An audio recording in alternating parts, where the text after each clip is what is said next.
So, how to use iPhone as a webcam to your MacBook?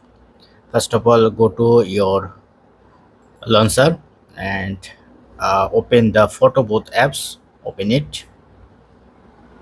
Then it's open up your camera. Actually, you can change your effect by clicking this icon. Now, go to top right corner, this camera option, and then you can see the your mobile and press on your mobile. Make sure you are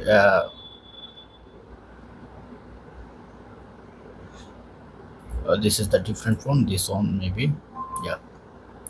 And then you can see the push or disconnect. Now it's connected with your, okay, that's it.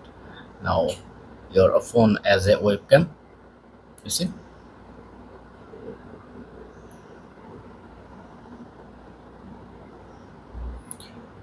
So that's it. Now you can set your mobile up to here and use as a webcam.